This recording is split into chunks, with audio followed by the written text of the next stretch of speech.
Al-Quran ada yang mengatakan diturunkan dalam bahasa Arab, Quranan Arabian. Teruskan ayatnya, la'allakum ta'qilun. Ya, Quranan Arabian la'allakum ta'qilun, di surah yang sama tadi, surah Yusuf. Baik, Quranan Arabian la'allakum ta'qilun, supaya engkau mudah untuk mencernanya. Teman-teman sekalian, kenapa Quran diturunkan dalam bahasa Arab, tidak dalam bahasa Indonesia? Karena bahasa Indonesia belum ada pada saat itu. Satu. Kenapa tidak dalam bahasa Inggris? Inggris belum tersusun pada saat itu. Tapi persoalannya bukan karena Indonesia, bukan karena Inggris. Ada dua alasan yang paling utama. Pertama, setiap nabi itu diturunkan dengan bahasa kaumnya, bilisani qaumi. Mustahil nabi turun di Arab dakwah pakai bahasa Inggris. Siapa yang mau terima? Saya datang ke sini misalnya teman-teman sekalian, berdakwah pada antum dengan menggunakan bahasa Jepang. Akan nyambung.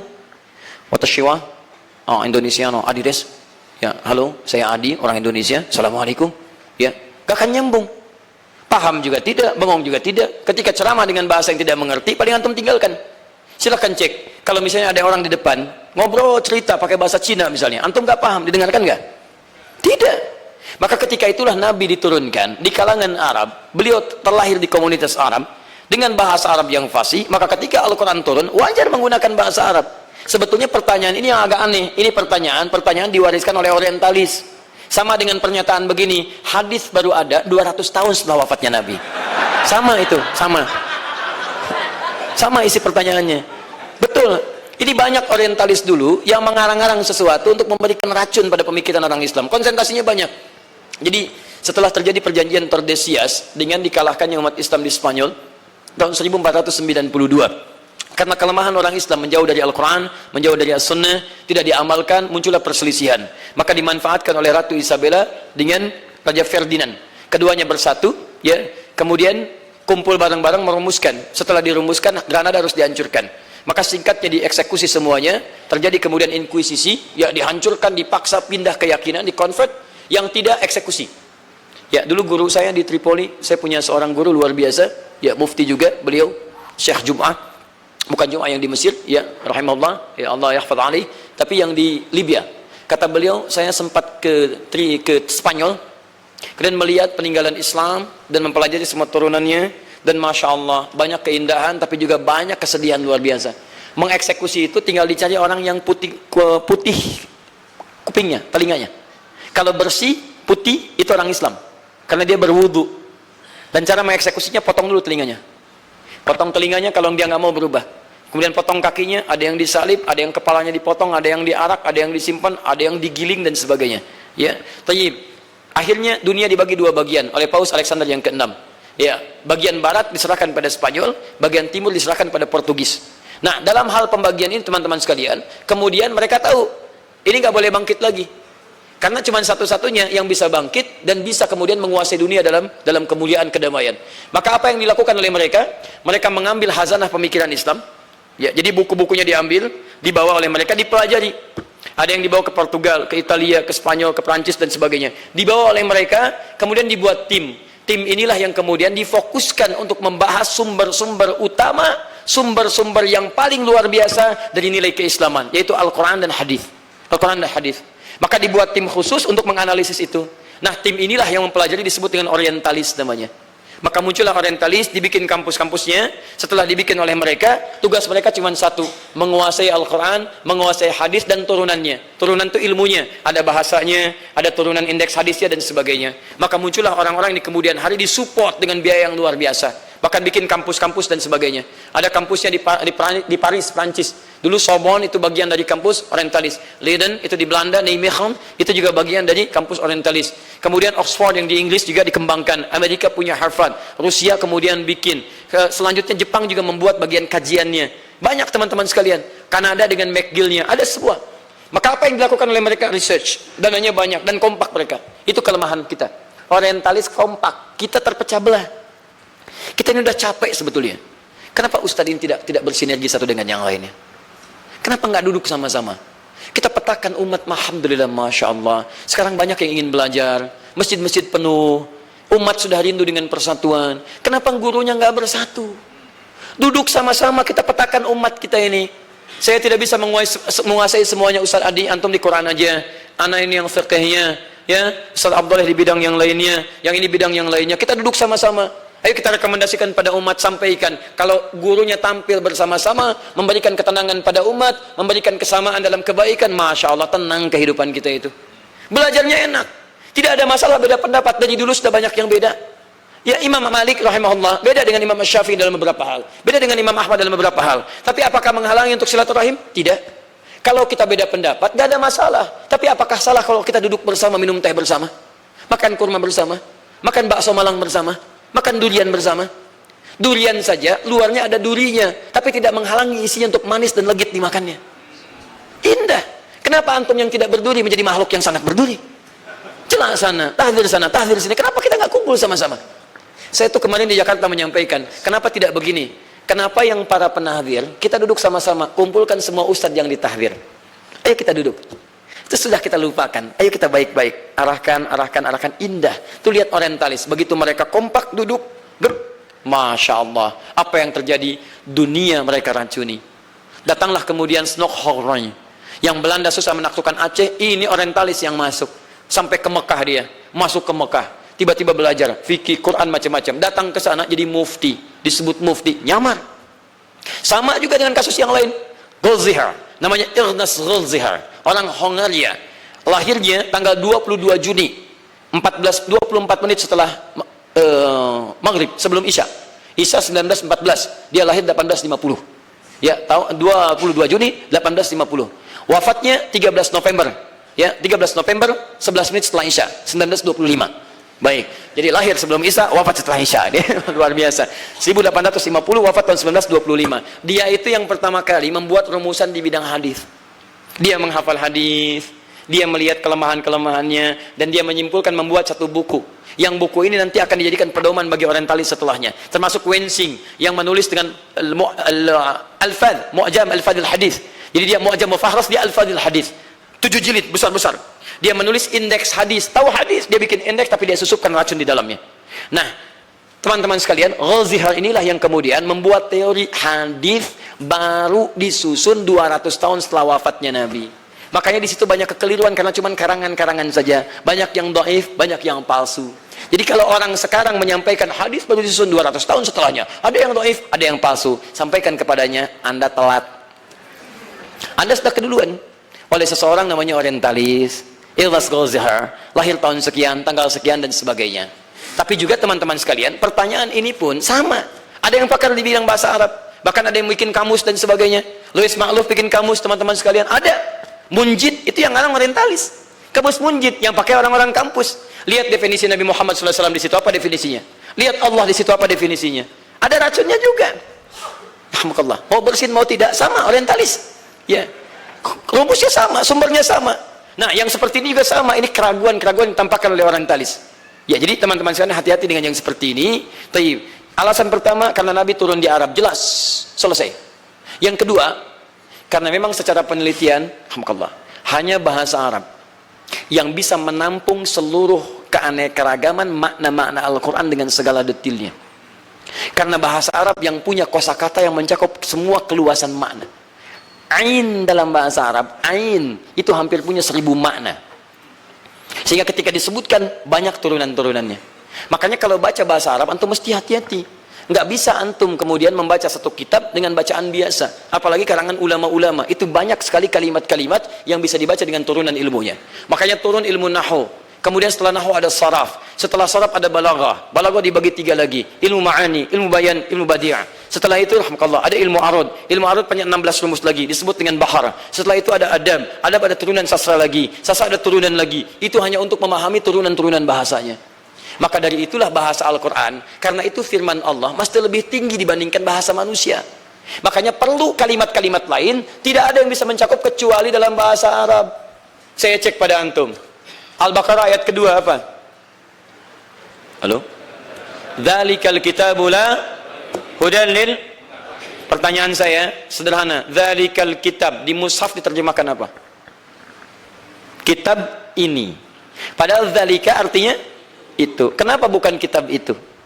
Tuh. Ketika diterjemahkan tidak bisa mencakup keseluruhannya. Makanya ada tafsir. Terjemah itu hanya ungkapan umum untuk mendekatkan makna. Kalau ingin tahu detailnya, tafsir mengumpulkan semua maknanya. Lihat dzalika, Dzalika asalnya bukan itu. Dzalika. Dzanya singkatan dari hadza. Lamnya lamul bu'di. Kafnya kaful khitab. Hadza. Lam lamul bu'di. Kaf kaful khitab menunjuk orang yang diajak bicara. Lam lamul bu'di menunjuk aspek yang jauh. Hadza menunjuk ini yang dekat. Saat Quran turun banyak yang nuduh Muhammad itu karya kamu, Muhammad kami ragu dengan itu, Muhammad kamu cuma ngarang-ngarang. Kitab ini li jauhkah dari apa yang kamu tuduhkan, tidak sama seperti apa yang kamu dustakan, tidak seperti yang kamu sangka. Dia berasal dari zat yang jauh yang tidak bisa kamu jangkau. La raiba fi, tidak ada keraguan di dalamnya. Ragu itu ada dua, ada syakka, ada raiba. Syakka cuman ragu, 50-50 antara yakin dengan tidak, itu syakkun. Tapi raibun punya tiga makna. Ragu, yang kedua nuduh dengan yang diragukan itu. Tiga, tidak punya dalil dalam tuduhan. Raib itu bukan cuman syakkun, tapi tuhmatun fi syakki wala hujjata fi raibi. Dia nuduh, dia nggak punya dalil untuk menuduh, tapi dia nuduh dalam keraguan itu. Sudah ragu, nuduh, nggak punya dalil. Bodoh, tidak tahu dia bodoh, ngajak orang lain bodoh. Itu. Makanya ketika jawaban Quran turun bukanlah syakka fi, la raiba fihi. Karena itulah ditantang di ayat ke-23-nya. Wa in kuntum fi raibin mimma nazzalna ala abdina fa'tu bi suratin min. Ayo silahkan. Tuh, tidak ada bahasa yang bisa mencakup ini kecuali Al-Quran. Bahasa Arab. Kalau bukan pakai bahasa Arab, susah. Karena konotasi turunannya tidak bisa dirumuskan teman-teman sekalian. Bahkan mohon maaf ya, mohon maaf. Jangankan susunan begini, setiap hurufnya itu punya maknanya. Cari nama kitabnya Mughnil Labib an Kutubil A'arib, karya Ibnu Hisham Al-Ansari. Dari mulai huruf alif, hamzah sampai ya, itu punya makna. Huruful ma'ani. Ada huruful jamidah, ada huruf ma'ani. Huruf alfabet, huruf makna. Nah, uniknya semua huruf Arab itu punya maknanya. Misal, saya tunjukkan kepada Anda, ba. Ba itu punya 14 makna. Ba, 14 makna. Apa di antara maknanya?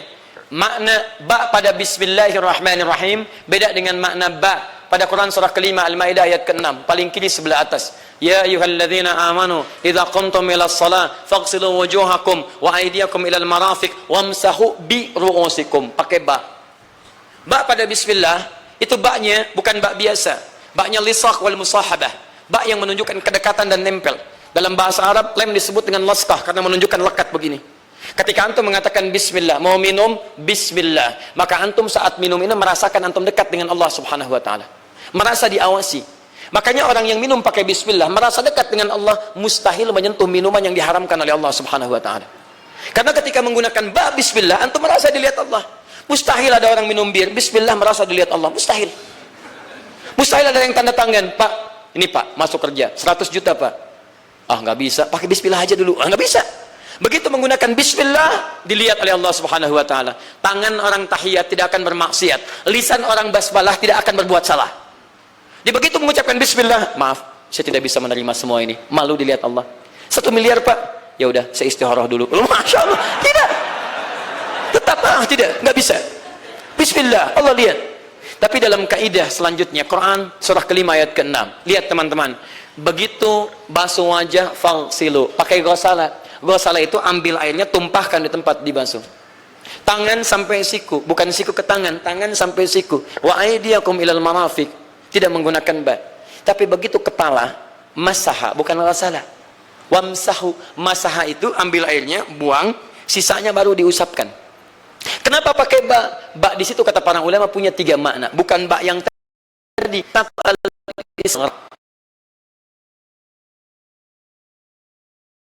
Kedua, ambil airnya, tumpahkan, usapkan dari depan ke belakang, balikan, istighraq. Ada masalah, misal, maaf, luka di sini.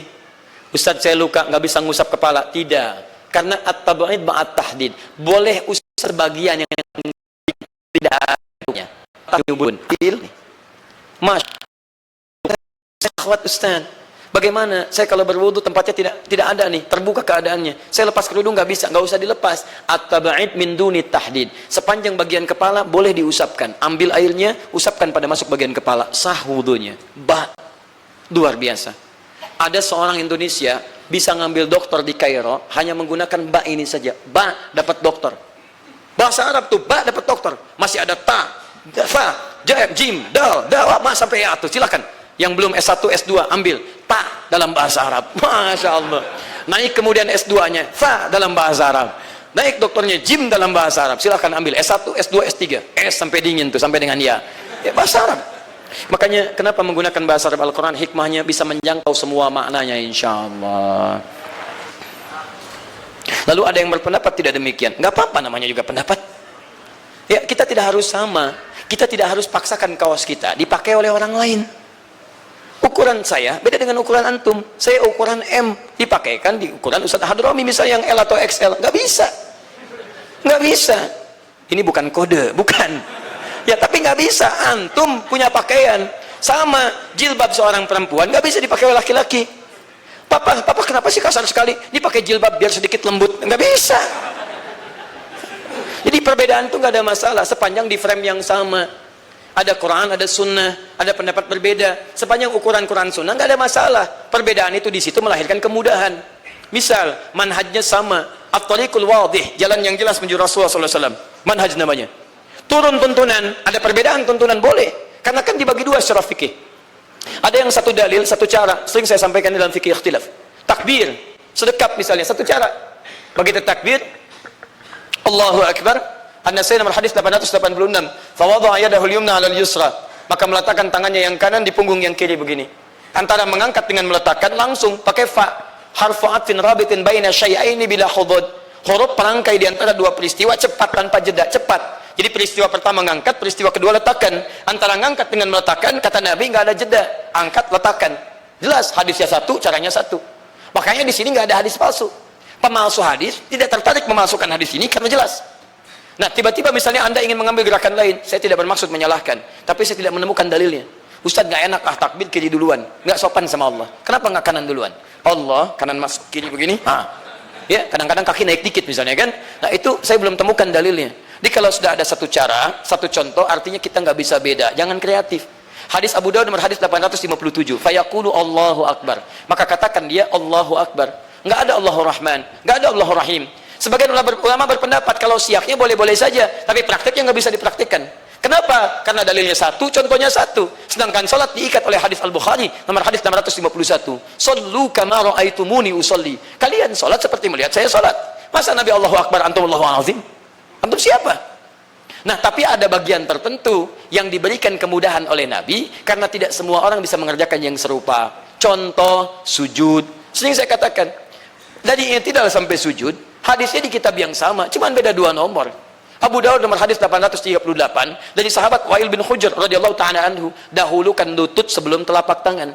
Beda dua nomor, 840 sampai 841, paling kiri sebelah atas dari Abu Hurairah radhiyallahu ta'ala anhu. Maaf, dahulukan telapak tangan sebelum lutut. Seakan-akan kontradiktif. Tapi kalau antum belajar ilmu hadis, antum temukan kaidah al-jam'u wat taufiq. Kumpulkan dulu, lalu lihat kemana arah hadis ini menunjukkan pemahaman kepada kita. Oh, ternyata Wa'il itu lebih duluan masuk Islam dibandingkan dengan Abu Hurairah. Abu Hurairah radhiyallahu ta'ala anhu masuk Islam 3 tahun sebelum Nabi wafat. Nabi sudah semakin sepuh, lemah. Dalam kondisi kadang sholat, beliau menggunakan tongkat. Tapi semangatnya luar biasa. Sampai wafat dalam pangkuan Sayyidah Aisyah. Air wudunya diambil oleh Fudail. Menunaikan sholat. Kemudian dalam wafat dalam pangkuan Sayyidah Aisyah radhiyallahu ta'ala anha. Teman-teman, poinnya, saat Wa'il masuk Islam, kondisi Nabi masih fisiknya kuat. Perang Badar ikut, Uhud ikut. Maka beliau sholat menggunakan lututnya dahulu. Kalau orang sudah semakin agak lemah, biasanya yang bermasalah apanya? Lututnya. Makanya ketika turun, beliau contohkan dengan telapak tangan. Artinya apa? Bukan harus jadi sepuh, tidak. Karena ada anak muda pun kemudian punya masalah di lutut. Antum aktivitas olahragawan, begitu masalah dengan lutut misalnya, antum jadikan alasan ini. Di Anda yang bisa menggunakan lutut, silahkan lutut. Lutut bermasalah, gunakan telapak tangan. Mau gunakan telapak tangan? Boleh.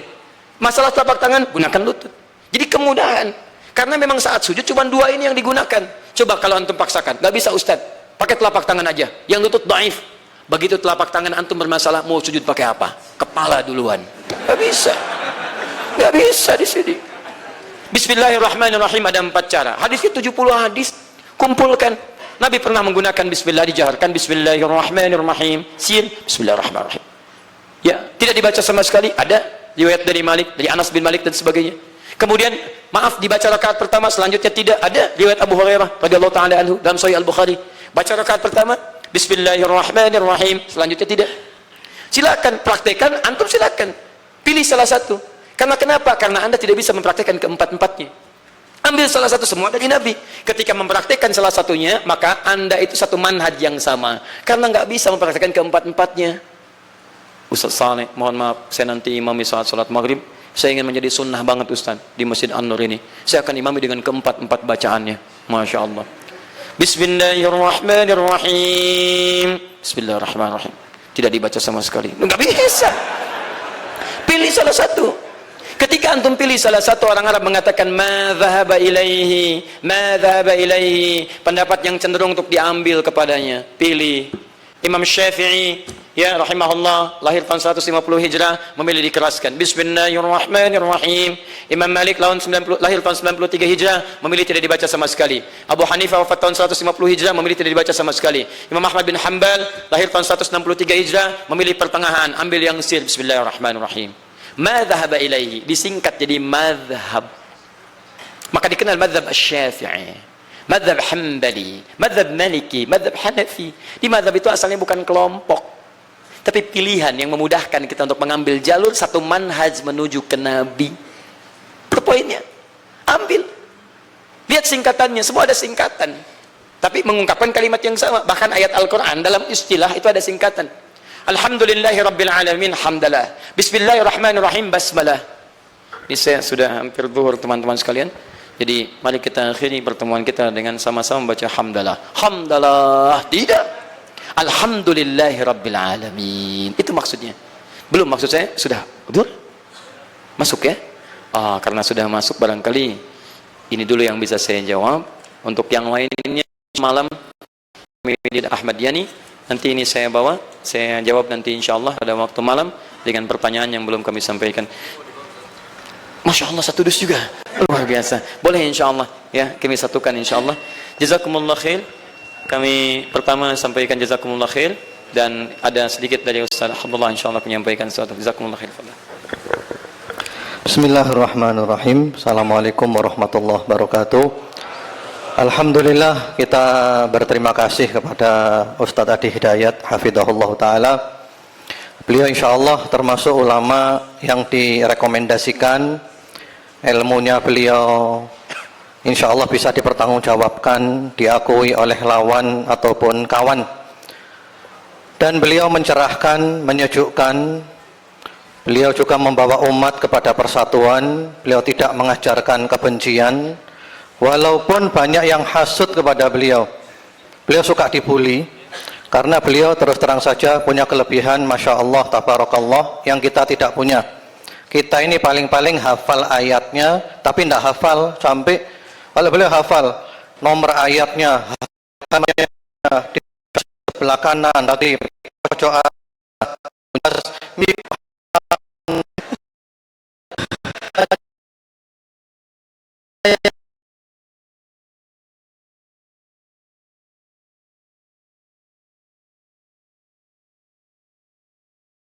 uhibbuhu fillah. Mudah-mudahan kita bertemu di surga. Kalau antum di surga tidak ketemu saya Ustaz, cari saya Ustaz ya, insyaallah. Jazakumullah khair, barakallahu fikum. Wassalamualaikum warahmatullahi wabarakatuh. Subhanakallahumma wa bihamdika asyhadu an la ilaha illa anta astaghfiruka wa atubu ilaik. Syukran ala husni ihtimamikum wal 'afwu minkum. Assalamualaikum warahmatullahi wabarakatuh.